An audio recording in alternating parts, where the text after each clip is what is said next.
오늘 주시는 하나님의 말씀입니다. 열왕기상 17장 1절입니다. 구약성경 열왕기상 17장 1절입니다. 제 성경은 구약 545면 정도가 되겠습니다. 열왕기상 17장 1절에서 7절까지만 제가 봉독해 드리겠습니다.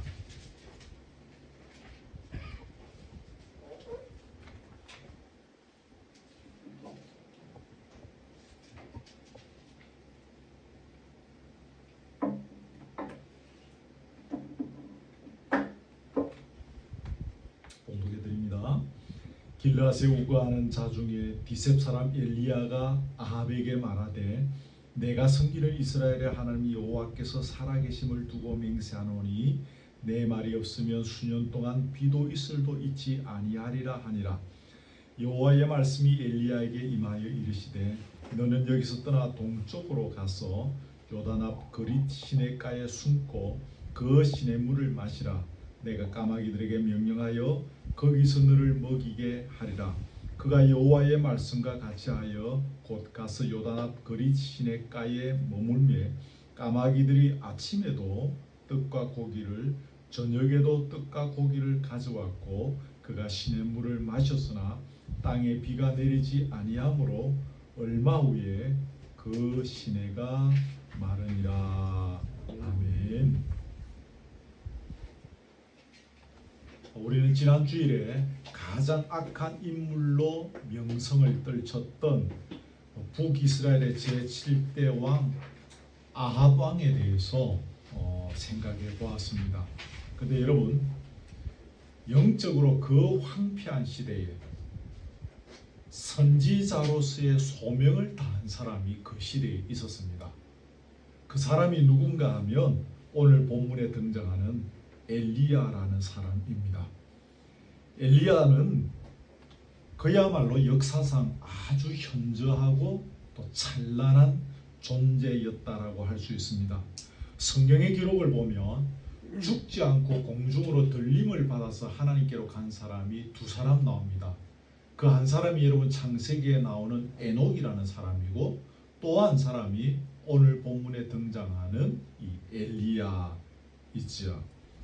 엘리야 선지자에 대해서는 성경에 그 기록들이 많고 또 그 내용들이 하나같이 다 대단한 내용들입니다. 그래서 이걸 다른 것처럼 한 주일 오늘 이렇게 잠시 생각하고 넘어가기에는 너무 아쉬운 부분들이 많은 그런 인물이죠. 물론 다른 분들도 뭐 그러하기는 하지만요. 그래서 좀 준비해보고 혹시 기도하는 가운데 조금 더 엘리야에 대해서 살펴볼 수 있겠다 싶습니다. 여러분, 오늘 본문에 보면 그 갈릴리 북쪽에 있는 길르앗이라는 그 마을의 그 어떤 작은 촌락에 엘리야라는 디셉 사람 엘리야가 살고 있었다라고 합니다. 그런데 그 살벌한, 이미 아방에 대해서 지난주 말씀드렸죠.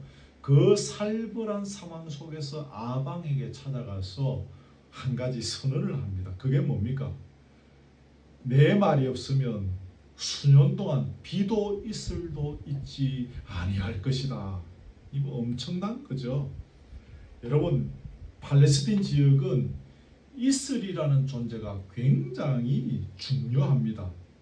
우리는 이슬이라고 하면 그저 밤에 좀 뭐 내리고 아침에 햇빛 나오면 바짝 말라버리는 뭐 그런 정도로 쉽게 생각하는 경향이 있습니다만은 그 지역의 기후에서 이슬은 아주 중요한 것입니다. 여러분, 그 지역은 그 팔레스타인 지역은 4월부터 시작해서 4, 5, 6, 7, 8, 9, 뭐 10월 정도까지 비가 내리지 않습니다. 그래서 초목들이 그 기간 동안의 혜택을 보고 자라려면은 비가 안 내리는 대신에 밤에 이슬이 내려야 합니다. 이슬이 좀 많이 내려야 하는데 거의 비 오듯이 퍼부어져야 하는 것입니다. 그래야 이제 초목들이 혜택을 얻고 사람의 얼굴처럼 이렇게 윤기가 나고 이렇게 이제 무성해지고 이제 그렇게 되어지는 것이죠. 그런데 여러분, 비는커녕 이슬조차 내리지 않겠다는 것입니다. 그렇게 되면 그 땅이 어떻게 되겠습니까? 먼지와 티끌만 날리는 황폐한 땅이 되겠죠. 그 땅에 사는 사람이나 그 땅에 사는 짐승이나 그 땅에서 자라는 식물이나 다 엄청난 타격을 받게 될 것입니다. 그러니 그 땅에서 이슬이라는 존재는 없어서는 안 되는 소중한 존재이죠. 근데 비도 이슬도 잊지 아니할 것이다. 내가 말하기 전에는. 또 그게 몇 달입니까? 아닙니다. 수년 동안이라는 것입니다. 그럼 여러분, 여기서 질문입니다. 왜 하나님께서 엘리야를 통하여 이런 선언을 하게 하셨을까라는 것입니다. 그 이유를 간단하게 말하면 지난 주일에 살펴보았던 대로 그 시대가 하나님 앞에서 심히 악하였기 때문입니다. 이걸 기억하십시오. 아방은 그 이전의 모든 사람보다 여호와 보시기에 악을 더욱 행했다 그랬습니다. 그리고 백성들은 그런 아방의 통치에 적극적으로 동조하고 함께하면서 이방 족속에게서 끌고 온 여러 가지 수많은 우상들을 섬겼습니다. 그리고 또 한 가지 있었죠. 하나님께서 여호수아의 입을 통해서 엄격히 금지한 것이 있었지 않습니까? 여리고성 재건하지 마라. 특별히 하나님께서 하지 말라고 금지하신 것인데도 불구하고 그들이 그 경고의 말씀을 받아들이지 않았습니다. 그래서 그 틀을 쌓을 때에 마다들을 잃었습니다. 여호수아서에 그래 기록되어 있어요. 그런데도 계속 지은 거예요. 그러다가 이제 성문을 올릴 때 누가 죽습니까? 막내 아들이 죽는 거예요. 이제 그런 것을 보면서도 지금 그들이 이제 그 일을 하고 있는 것은 하나님의 그런 메시지를 무슨 잠꼬대 같은 소리 정도로 생각하는 경향이 그들에게 사실 있었던 것입니다. 달리 표현하며 흡사 하나님 앞에서 빡빡 대들면서 달려드는 그런 모습. 아주 그런 이런 버릇이 없는 아이들이 어떤 경우에 보면 부모한테 팍팍 대들고 그런 경우가 있습니다. 또 혹은 부하 직원이 막 상관에게 팍팍 대들고 군대에서 보면 또 부하 직원이 상관을 막 두들겨 패고 막 그런 일들도 있죠. 같이 비교하기는 좀 어렵지만 하나님 앞에서 팍팍 대들면서 당신이 뭔데 우리에게 이렇게 하느냐 저렇게 하려냐 하면서 팍팍 대드는 지금 그런 모습인 거죠. 상황이 그 정도에 이르니 마침내 하나님께서 징계의 채찍을 드신 것입니다. 수년 동안 비도 이슬도 잊지 아니할 것이다 라는 거죠. 여러분, 하나님께서 일찍이 모세를 통하여 주신 율법들, 우리가 모세오경이라고 하지 않습니까? 창세기, 출애굽기, 레위기, 민수기, 신명기 이런 거 이스라엘 백성들이 굉장히 중요하게 생각했던 모세오경 그 율법에 보면 이미 이런 경고를 엄중히 하셨습니다. 제가 그 주부에 적어 놓았던 것 같은데 신명기 11장 16절 17절에 보면 너희는 스스로 상가라. 그리고 그 다음에 보시면요, 두렵건대 마음에 미혹하여 돌이켜 다른 신들을 섬기며 그것에게 절함으로 여호와께서 너희에게 진노하사, 그 다음 보세요, 하늘을 닫아 비를 내리지 아니하며 땅이 소산을 내지 않게 하심으로 너희가 여호와께서 주신 아름다운 땅에서 속히 멸망할까노라.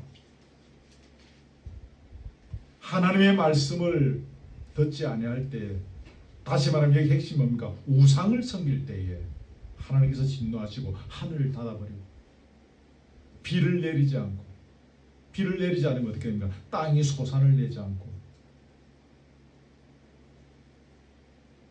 이와 같은 비슷한 말씀이 그 신명기 28장에도 있습니다. 거기에 보면 하늘은 놋이 되고, 놋 아시죠? 구리구리. 땅은 철이 되게 하겠다는 것입니다.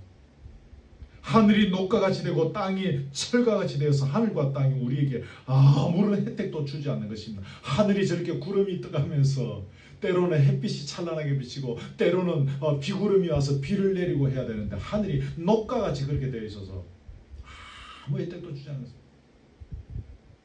땅이 이렇게 시절을 따라서 꽃이 피고 막 이렇게 뭐가 나고 이렇게 하면서 열매를 맺고 뭘 줘야 되는데 땅이 철과 같다는 것입니다. 아무 혜택도 우리에게 주지 못하게 된다는 것입니다. 여러분 레위기에도 또 이와 비슷한 말이죠. 거기에는 거꾸로 해서 하늘이 철과 같이 되고 땅이 녹과 같이 될 것이다. 같은 말이죠. 그렇게 표현하면서 너희의 수고가 헛될 것이다. 뭐하면? 너희가 우상을 섬기면, 나 여호와를 섬기지 아니하고 우상을 섬기게 되면 그렇게 될 것이다.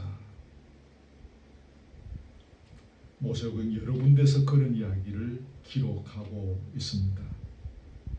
이게 이제 오늘 이 열왕기상 아합 왕의 시대에 이런 일들이 옛날보다 더 심하게 벌어지고 있으니 하나님께서 진노의 채찍을 그때 모세를 통하여 주신 율법의 내용들을 오늘 지금 실행에 옮기는 것입니다. 누구를 통해서? 엘리야의 입을 통해서 말씀하시고 선포하고 계시는 것입니다. 여러분 우상 숭배가 무엇입니까? 우리가 하나님 외에 다른 어떤 것을 하나님보다 더 중요하게 여기고 소중히 여기는 것입니다. 그래서 그것을 우리 속에 강력히 붙잡고 있는 것, 그게 우상 숭배이죠.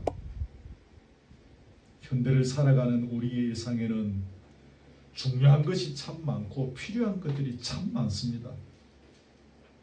그런 것들이 우리의 일상에서 참 소중한 것들입니다. 여러분 그렇죠?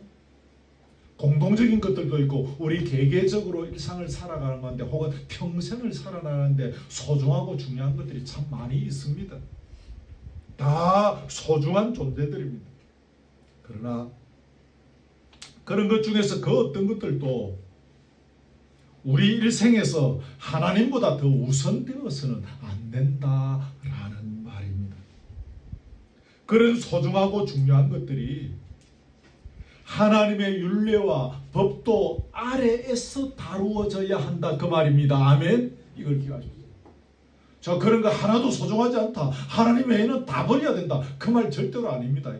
설교를 그냥 대충 듣다 보면 정 목사는 하나님 빼고는 다른 거 필요 없다.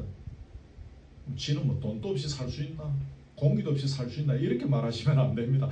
우리에게 중요한 것들이 많습니다. 다 소중합니다. 우리의 가족들도 소중하고 우리 이렇게 먹고 살아가는 방편들도 소중하고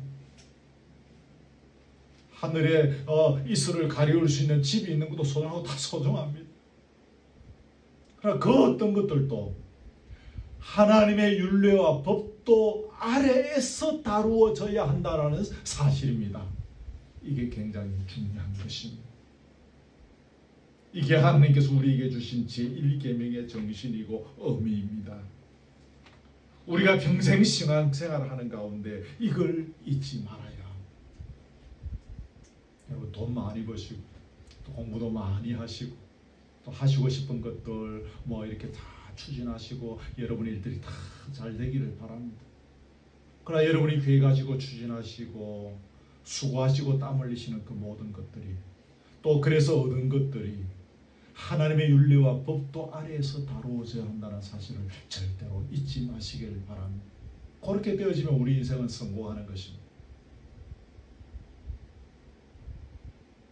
그런데 여러분 주제를 좀 바꿔서 오늘 본문에서 주목해야 할 대목이 하나 있는데 1절에 보면 내 말이 없으면 수년 동안 비도 이슬도 있지 아니하리라. 비도 이슬도 내리지 않은 기간을 하나님께서 딱히 몇 년이라고 여기서는 특정하지 않으셨습니다. 우리는 상식적으로 알고 있죠. 나중에 이미 알고 있죠. 3년 6개월 동안 안 왔다는 거 알고 있죠. 그죠? 근데 여기에서는 하나님께서 수년이라고 하셨지 3년 6개월 내지는 혹은 1년 내지는 3년 혹은 4년 혹은 5년이라고 하나님께서 지정하지 않으셨다는 사실입니다. 이것은 그 기간이 얼마든지 유동적이라는 의미를 내포하고 있는 거지 않겠습니까? 다시 말하면 너희가 반성하지 않고 너희가 너희의 삶을 돌이켜보지 않고 너희가 회개하지 아니하며 그 기간이 생각 밖으로 길어지게 될 것이라는 것입니다. 그러나 그 반대로 하나님의 음성을 깊이 새겨 듣고 겸허의 참회의 자리에 들어가며 얼마든지 그 기간을 짧게 할 수 있다는 것입니다. 아멘. 중요한 거죠. 여러분, 이걸 우리 인간의 입장으로 설명하면 이렇게 말할 수 있습니다. 비도 내리지 않고 이슬도 내리지 않는 기간을 길게 끌고 갈 것인지, 아니면 그 기간을 짧게 끝내고 말 것인지는 우리 인간의 손에 달려 있다라는 것입니다. 그렇지 않습니까? 우리가 어떻게 하느냐에 따라서 그 기간이 길어질 수도 있고 짧아질 수도 있으니 결국 그것은 우리 손에 달려 있다라고 말할 수 있는 것입니다. 여러분, 이 법칙이 참 중요합니다. 우리가 살아가면서 때로 이 법칙을 잊지 말아야 합니다. 이 법칙이 때로 국가 민족에게 적용될 수도 있고요. 이 민족이 우리 가문에 적용될 수도 있고요. 이 법칙이 또 저와 여러분 한 사람 개개인에게 적용될 수도 있을 것입니다. 저는 예전에 잘 몰랐는데 목회를 하고 또 여러 성도들을 돌아보고 살피고 하면서 그 목회자 입장에서 아쉬운 부분들이 이런 부분에 있어서 참 많았습니다. 지금 시대는 옛날 엘리야 때 시대처럼 막 가정에 찾아가고 막 회개하시오 막 이렇게 못하지 않습니까? 그런 시대가 되다 보니까 목회자의 눈에는 분명히 뭔가 좀 보이는 것이 있고 해주고 싶은 말이 있는데 이렇게 둘러가면서 이렇게 혹시 기분 나빠하지 않도록 해도 겨우 말 한마디 할까 말까 하고 그럴 수밖에 없는 상황이죠. 공적인 설교 시간들을 통해서 그들이 개개적으로 자기에게 주시는 주님의 음성을 발견하고 깨달아야 되는데 그렇지 못한 경우가 들어 있다 보니까 많이 아쉬운 것이죠.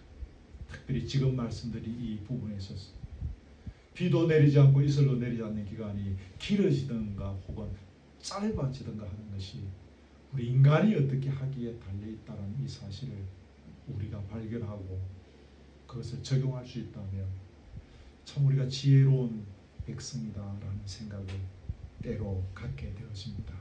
자, 주제를 또 바꿉니다. 시대가 황폐할 때 하나님께서 무엇을 계획하시고 추진하실까요? 이렇게 시대가 황폐합니다. 우리가 지금 이제 우연히 우리 인간의 입장에서는 우연인데 하나님께서는 우연히 하신 것은 아닌 것이라고 생각하는데 설교를 제가 좀 쉽게 하고 여러분 좀 수월하게 예배 시간에 이렇게 참여하도록 하기 위해서 이렇게 머리를 짜다가 이제 건의도 있고 해서 인물 설교를 하게 됐잖아요. 그 지금 쭉 이렇게 좀 창세기부터 쭉 내려옵니다. 그럼 이제 여러 가지 이제 세대들을 이렇게 이제 보면서 오는데 악한 세대들이 들어 있었죠. 사사 시대를 대표적으로 말할 수 있고. 근데 지금 이 시대가 또 이렇게 지금 황폐하게 됐습니다. 하나님이 그럴 때마다 계획하시고 추진하시는 일이 있습니다. 제가 설교 준비를 하면서 한 가지 발견한 게 있는데 그걸 한마디로 표현하면 그 황폐한 시대에 오직 하나님만이 참 신이라는 사실을 온 세상에 밝히 드러내신다라는 사실입니다. 성경의 다양한 역사의 현장이나 또 혹은 교회 사회의 흐름들을 통해서 볼 때 이 사실을 우리가 분명히 알 수 있습니다. 광야길을 나섰던 이스라엘 백성들이 모세가 산에 올라간 사이에 아론을 중심으로 한 게 있지 않습니까? 그때도 송아지 만들어서 거기 섬기고 절하고 난리가 났지 않습니까? 그때 하나님께서는 하나님만이 우주 만물의 주권자였음을 명명백백 밝히 드러내셨습니다. 또 좀 넘어가서 보면 조금 전에 언급했지만 사사시대에 또 엉망진창이 되어버렸죠. 자기 마음대로 행하던 세대였습니다. 또 외적들이 막 침입해서 이스라엘 백성들을 짓밟았습니다. 그때도 하나님께서는 당신만이 참 신이라는 사실을 천하에 드러내셨습니다. 사사기 우리가 공부했지만 사사기 이렇게 민족들이 쳐들어오고 하나님 나타나시고 할 때마다 이렇게 비슷비슷한 표현들이 하는데 그게 막 여호와 하나님이 참신이시다라는 의미의 표현들이 여러 번 나오지. 여호와 하나님만이 참신이라는 사실을 드러내셨습니다. 사제들이 무지몽매한 신자들에게 면죄부 팔아서 자기들의 부와 명예를 축적하던 그 중세 암흑 시대에도 하나님께서는 역시 마찬가지이셨습니다. 하나님은 살아서 역사하시는 분이심을 역사를 통하여 증명해 주셨습니다. 네, 여러분, 여기에서 한 가지 눈여겨보아야 할 대목은 하나님께서 그런 일을 하시는데 그 일을 하나님께서 미리 준비시키시고 이렇게 세우신 사람을 통해서 그 일을 진행하신다는 사실입니다. 온 천하에 여호와 하나님만이 참신이라는 사실을 명명백백하게 드러내는 그 일을 하나님께서 미리 준비시키고 세우신 사람을 동원하여 하신다라는 것입니다. 오늘 본문에 보면 수년 동안 비도 이슬도 있지 아니할 거라는 이 엄청난 선언에 엘리야라는 사람을 사용하셨습니다. 그리고 엘리야에게 이 말만 전하고 끝나게 한 것이 아니라 나중에 다시 비가 내리는 그 결말에 이르기까지 하나님은 엘리야를 사용하셨습니다.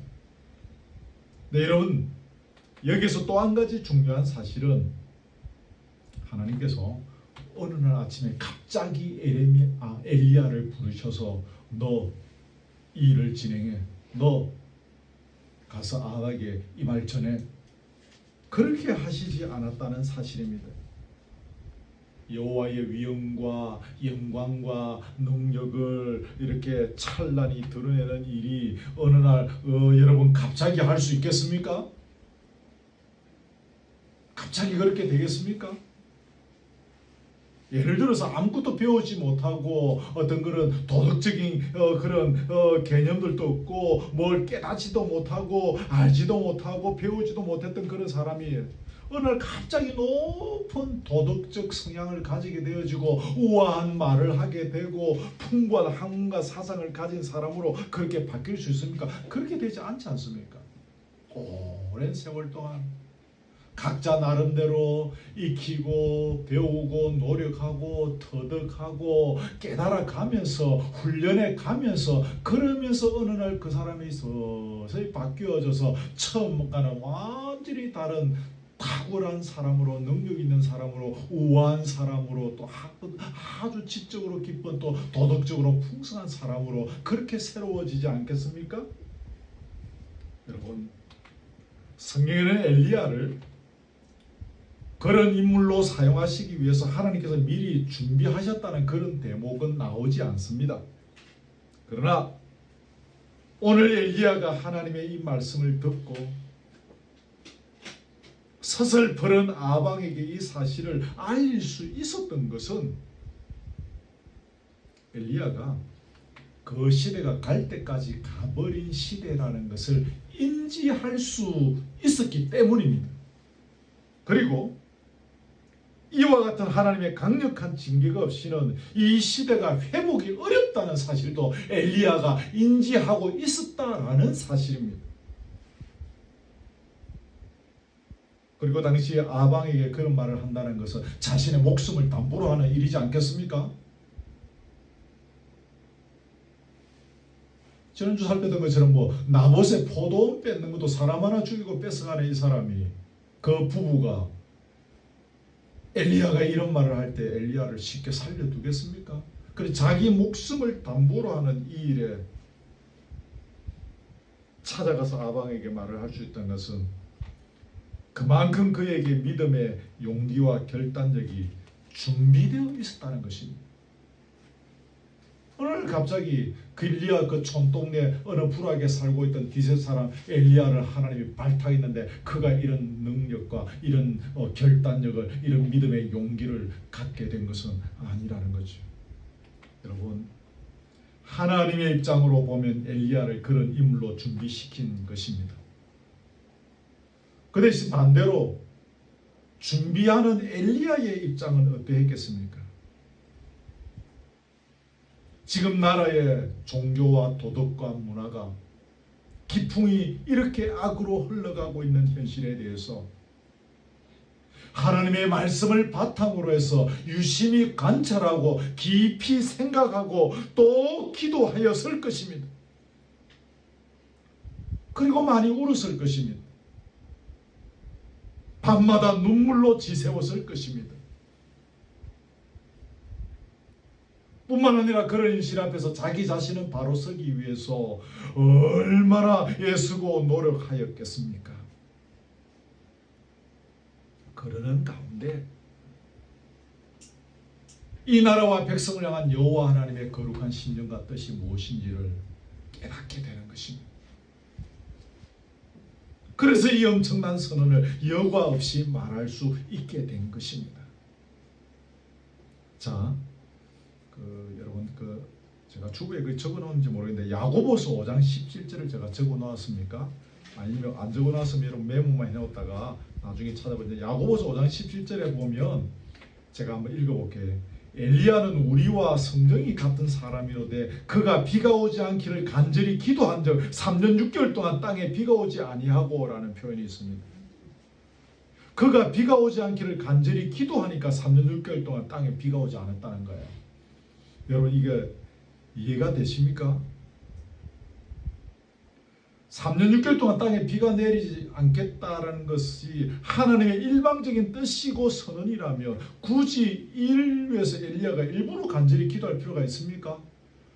비 내리지 않을 것이 비도 있을도 내가 주지 않을 것이다 라고 하나님이 선언하셨다면 그대로 될 것이기 때문에 굳이 엘리야가 기도할 필요가 없지 않습니까? 자동으로 비가 안 내릴 것이기 때문이죠. 근데 엘리야가 이렇게 기도했다는 것은 엘리야가 그동안 조국과 민족을 위하여 아까 말씀드린 것처럼 깊이 묵상하고 관찰하고 또 밤마다 눈물로 지새우며 기도하고 하나님과 교통을 했습니다. 그런 세월들을 통해서 하나님의 마음과 뜻이 무엇인지를 정확히 깨달을 수 있었고 그래서 시간이 되어서 그것을 자기 입으로 선언한 것이라는 사실이 중요합니다. 그리고 이제 그 말이 자기 입으로 뱉은 그 말이 성취되도록 하나님 앞에서 간절히 기도했던 것입니다. 그리고 하나님께서는 그런 엘리야의 기도를 들어주시고 그 기도대로 3년 6개월 동안 비가 내리지 않게 하셨습니다. 그리고 다시 나중에 비가 오게 해달라고 기도했지 않습니까? 그러니 또 하나님께서 비를 내려주셨던 것입니다. 여러분 짧게 이야기했는데 이런 재반 사실을 통해서 우리가 발견할 수 있는 것이 무엇입니까? 하나님 앞에서 우리가 준비한다는 것은 하나님의 거룩하신 뜻과 마음을 깨닫고 나아가서 하나님의 그 거룩한 뜻과 마음이 나의 뜻과 마음이 되는 것입니다. 아멘. 하나님의 뜻과 마음이 나의 뜻과 마음이 되는 것, 이것이 곧 하나님의 사람으로 준비되는 핵심입니다. 엘리야가 조국과 민족이 그 상황에 빠진 것을 가지고 그가 간절히 기도하고 부르짖고 하나님의 말씀의 바탕 위에서 그러면서 그가 밤마다 하나님과 교통하면서 깨닫게 된 것이 하나님께서 이 땅에 진노를 하시오. 그러고 돌아보니 모세를 통하여 주셨던 그 모세오경에 아까 제가 소개한 대로 이미 그런 하나님의 말씀이 하나님의 마음이 녹아있는 거예요. 그러면서 이 땅을 향한 하나님의 뜻과 마음을 그가 기도하고 교제하면서 깨닫게 된 것입니다. 그리고 그가 선포한 것입니다. 여러분 아까 오늘 본문에 보면 뭐라고 했습니까? 내 말이 없으면 그랬습니다. 내 말이 없으면.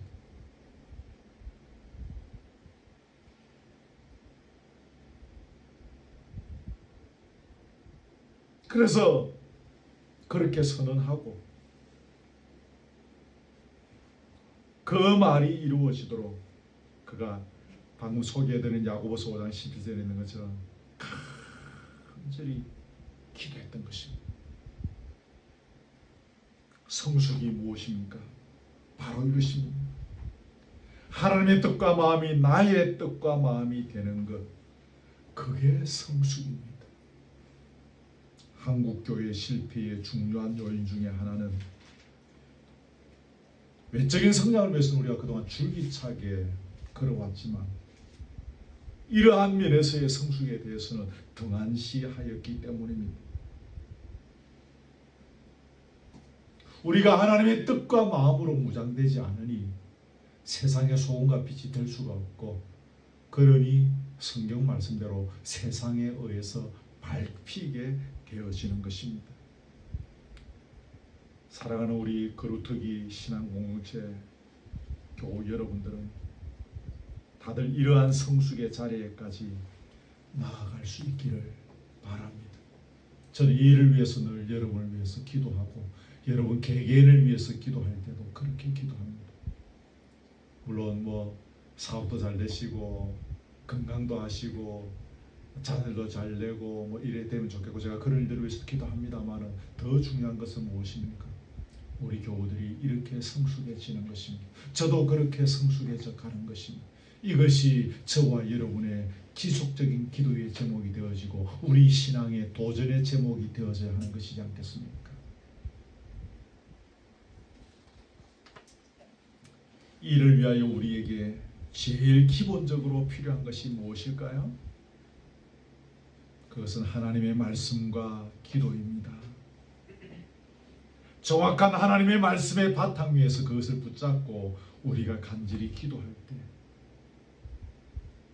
우리의 눈이 열리고 귀가 열리면서 이 시대를 향한, 또 내 가정을 향한, 내 교회를 향한, 또 나 자신을 향한 하나님의 마음과 뜻을 깨닫고 그 하나님의 마음과 뜻이 나의 마음과 뜻이 되어지는 그런 성숙에 이를 수가 있는 것입니다.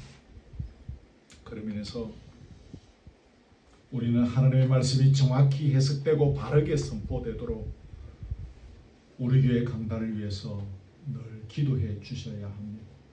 제가 설교하든 또 다음에 앞으로 어떤 또 함께할 어떤 또 다른 교육자가 있어서 설교하든 혹은 누가 외부에서 강사가 와서 설교를 하든 정말 이런 정확한 하나님의 말씀을 바르게 해석하고 바르게 선포할 수 있는 그런 강단이 되도록 늘 기도해 주셔야 합니다. 그리고 여러분들이 일주일 내내 여러 경로를 통하여 많은 설교의 메시지를 들을 수가 있는 시대를 삽니다. 그런데 여러분들이 바른 메시지를 분별할 수 있어야 합니다. 제가 쉽게 이 목사님 설교 좋다, 저 목사님 설교 좋다 그런 이야기를 교우들에게 잘 하지 않습니다.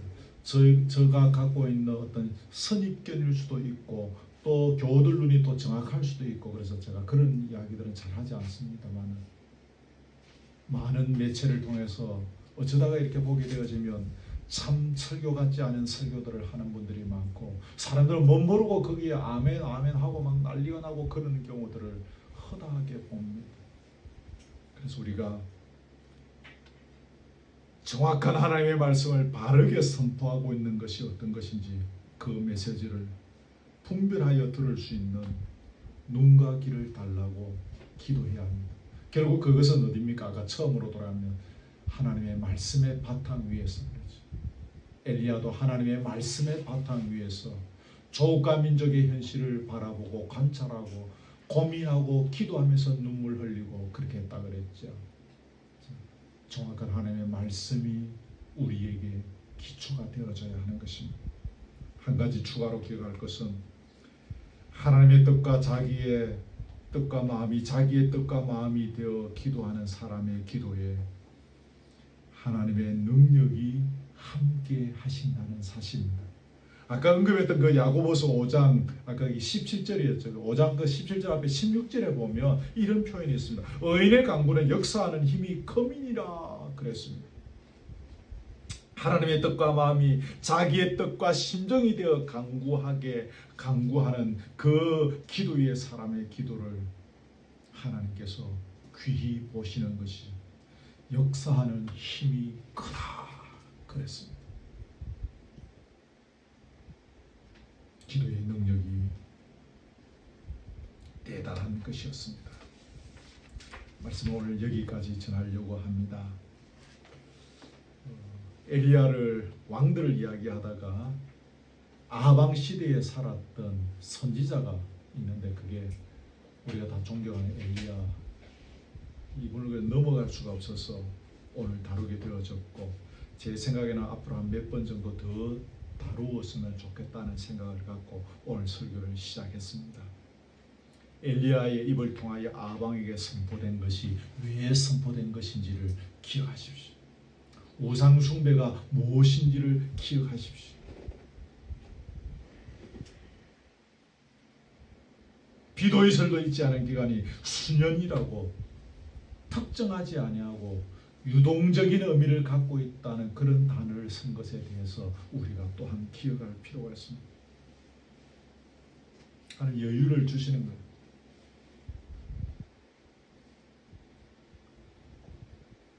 우리가 어떻게 할 수 있는 어떤 그런 기회를 주시는 것입니다. 시대가 황폐할 때 하나님께서는 하나님의 위엄을 온 세상에 밝히 드러내십니다. 그를 위하여 하나님은 사람을 쓰시는데 그 사람을 준비시키십니다. 근데 어떻게 준비시키신다고 했죠? 하나님의 말씀의 바탕 위에서 그 사회의 현실을, 지금의 내게 주어진 현실을 바르게 보고 파악하고, 그리고 하나님과 밤마다 교통하며 그래서 하나님의 마음과 뜻을 깨달아 알게 되어지는 사람, 그런 사람을 하나님이 사용하셔서 당신이, 그래서 비가 안 내리다가 비가 나중에 여러분 아시는데 비가 쫙 내리지 않습니까? 하나님 살아계시다. 그 바알과 아세라 여러분 아시겠지만 850명의 그 바알과 아세라 선지자하고 엘리야하고 850대 1로 붙었지 않습니까? 그 사람들은 하루 종일 기도해도 하늘에서 뭐 하나 내리지 않는 거예요. 엘리야가 기도하니까 쫙 놀라운 일들이 일어났지 않습니까? 이런 일들을 통해서 하나님께서 우주 만물의 참신이심을 하나님을 드러내시는 것입니다. 이 일에 당시의 백성을 사용하시는, 아까 우리 찬양할 때 그 찬양 가사에 그런 거죠. 하나님이 찾고 계시는 사람, 그런 가사 있었죠, 그렇죠? 저는 아까 찬양 은혜를 많이 받고 조금 몇 분 더 불렀으면 좋겠는데 장모님 넘어가시더라고요. 참 찬양 가사가 참 오늘 저에게 참 마음에 많이 이렇게 울림이 있었습니다. 하나님께서 서시는, 하나님께서 찾으시는 사람. 오늘 내가 이 일을, 여호와 하나님만이 내가 참신이라는 사실을 온 세상에 밝히 드러내고자 하는 이 일에 내가 누구를 사용할 것인가. 그때 저와 여러분들이 아낌없이 발탁되어지는 은혜가 있기를 주님의 이름으로 축복합니다. 아멘. 찬양하려고 하는데요. 여러분 아까 우리 3집 갖고 했는데 죄송합니다. 1집에 108번 찬양하겠습니다. 1집 조금 나눠주시랍니까? 1집에 108번입니다.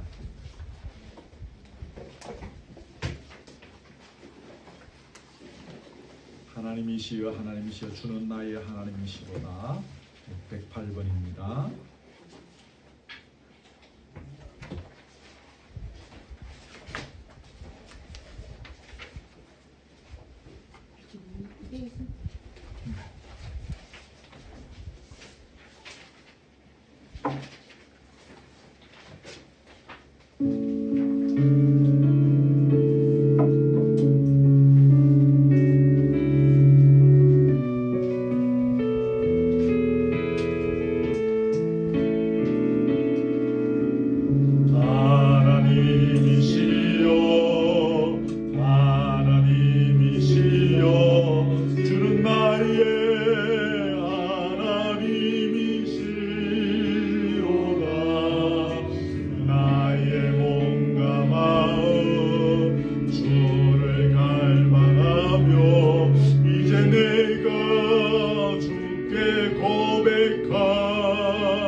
저시니 주의 인자가 생명보다 나음으로 내 입술이 여호와를 찬양하리. 내 평생을 주를 찬양하며 주의 이름으로 내 손 들리라. 하나님도 합시다. 하나님이시여 하나님이시여 주는 나의 하나님이시로다. 나의 몸과 마음 주를 갈망하며 이제 내가 주께 고백하는가. 나는 나의 이요 여호와는 나의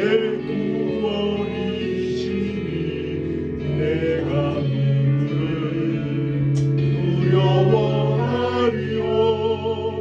여호와는 생명의 피난 저시니 주의 인자가 생명보다 나음으로 내 입술이 여호와를 찬양하리. 아멘. 내 평생을 주를 찬양하며 주의 이름으로 내 손 들리라. 아멘. 하나님 말씀 주셨습니다. 기억하시고 또 메모를 보시면서 회개하시고 결단하는 시간 되면 좋겠습니다. 통성으로 우리 잠시 함께 기도합니다. 하나님 고맙습니다. 오늘 이 무더위가 기승을 부리는 7월 30일의 오전입니다. 그래도 예외의 자리에 사랑하는 교우들을 이 언덕에 보내주시고 찬양을 통하여 마음의 문을 열며 하나님의 은혜가 얼마나 놀라운 것인지를 기억하고 감사하게 하여 주시니 고맙습니다. 그리고 오늘 이 말씀을 주셨습니다. 왕들의 시대를 돌아보는 가운데 오늘 문득 엘리야를 저희로 하여금 기억하게 하시고 이 엘리야 선지자의 활동의 무대들을 돌아보면서 주님이 주시는 말씀을 듣습니다. 엘리야가 준비하고 기도하며 하나님께서 주시는 그 율법의 바탕 위에서 그 조국의 현실을 목도하고 관찰하고 묵상하며 깊이 기도하고 눈물 흘리며 부르짖는 가운데 하나님의 뜻과 마음을 깨달아 알고 그것이 자기의 마음과 뜻이 되어지고 그래서 그 슬프는 아방 앞에서 이 선언을 하게 되어진 것을 바라보옵나이다. 주여 주여 주여 우리의 신앙의 구려 우리의 듣던 눈에 보이는 업적들을 자랑하는 자로 끝나지 않게 하여 주옵소서. 더 깊이 주님과 교제하며 더 깊이 교통하는 가운데 주님의 뜻과 마음이 무엇인지를 정확히 알아 깨달으며 그것이 나의 마음과 뜻이 되어지는 깊은 수준에 이를 수 있도록 우리를 인도하시고 성령으로 안수하여 주옵소서. 하나님 말씀을 정확히 발견하고 정확히 깨닫고 정확히 배울 수 있는 분별할 수 있는 눈을 저희에게 허락하여 주시기를 원하오며 주여 진리의 말씀 생명의 말씀을 우리에게 시를 따라 때를 따라 늘 공급하여 주옵시며 그 말씀의 바탕 위에서 주여 기도할 수 있는 저희들 되어지기를 아버지 간절히 원하옵나이다. 우상 숭배가 무엇인지를 오늘도 말씀하여 주시니 감사합니다. 껍데기로 우리가 우상을 숭배하지 않는 것으로 자족하지 않게 하여 주시고 우리의 내면에 하나님보다 더 소중히 여기며 하나님의 법도와 율례보다 앞서서 중요하게 붙잡고 있는 것들이 무엇인지를 보게 하시고 철저히 내려놓고 우리의 삶에 여호와 하나님만이 우선순위가 되어지며 여호와 하나님만이 우리의 왕이시고 우리의 주인이 되시고 여호와 하나님의 입에서 나오는 말씀이 우리를 지배하고 통치하며 우리를 다스리시는 삶의 기준이 되고 법칙이 되어지기를 원합니다. 불쌍히 여기소서. 불쌍히 여겨 주옵소서. 용서하여 주시고 긍휼히 여겨 주시고 우리의 인생을 살펴주시기를 간절히 원하옵나이다. 한 번만 더 우리 짧게 기도합시다. 우리 교우들의 믿음을 위해서, 우리 교우들이 영적으로 성숙할 수 있도록, 또 우리 애가 건강하게 자라서 정말 이 세상의 소원과 빛의 사명을 감당할 수 있도록 이 일을 위해서 우리가 한번 간절하게 한 번만 더 기도합니다. 하나님 고맙습니다. 사랑 우리 교우들을 이 동산에 보내주시고 우리의 믿음의 근속으로 삼아주시고 신앙의 아름다운 길들을 함께 동력하게 하여 주시니 할렐루야 감사합니다. 주여 우리 교우들의 신앙이 성숙하며 날마다 자라기를 간절히 원하옵나이다.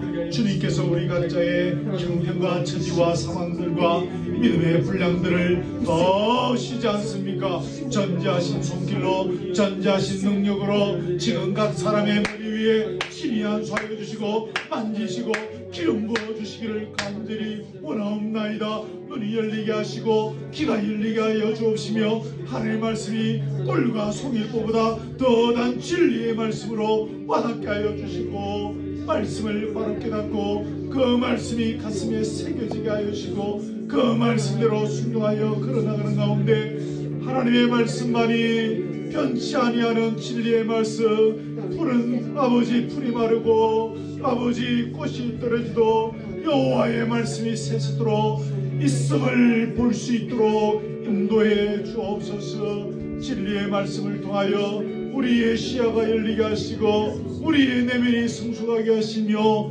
하나님의 마음과 뜻을 깨달아 알고 그것이 나의 마음과 뜻이 되어지는 그 영적 성숙의 자리에 우리 한 영혼도 외면하지 마시고 모두가 그 자리에 이를 수 있도록 인도하여 주시옵소서. 교회를 주관하여 주옵소서. 참된 손과 빛으로 성숙하며 자라갈 수 있기를 원합니다. 주께서 이 교회를 강건히 붙잡으시고 필요한 것들로 채워주옵소서. 말씀을 주옵소서. 기도의 무릎이 강건하게 없어서 사랑의 교제가 넘치게 하여 주옵소서.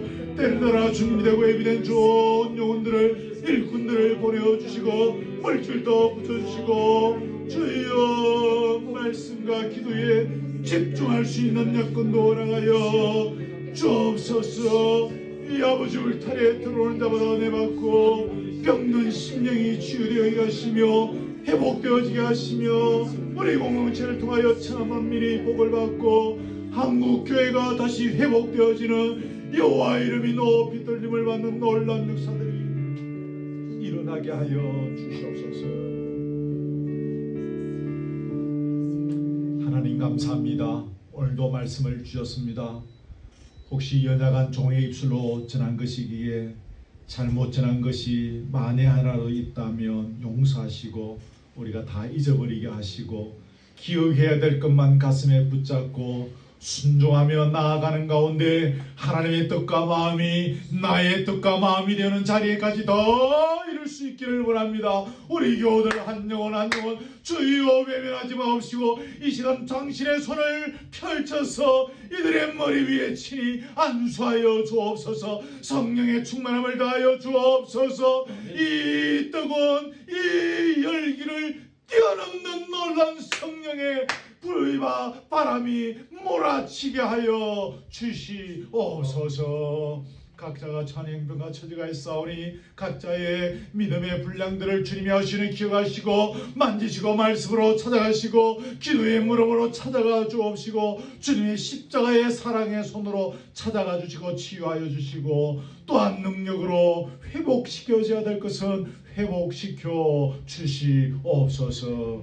오후의 교제의 자리에 함께 하시고 우리가 뜻과 잔을 나누며 함께 성령의 교제를 나눌 때에 은혜가 있게 하시고 눈물이 회복되게 하시고 상처가 치유되어지는 기쁨이 즐거움이 감사가 넘치는 자리가 되게 하옵소서. 귀한 예물을 주님께 드렸사오니 이 예물도 주님이 받으시고 하나님 장부에 기록하여 주시고 이 예물을 잘 사용할 수 있도록 우리에게 지혜를 더하여 주시옵소서.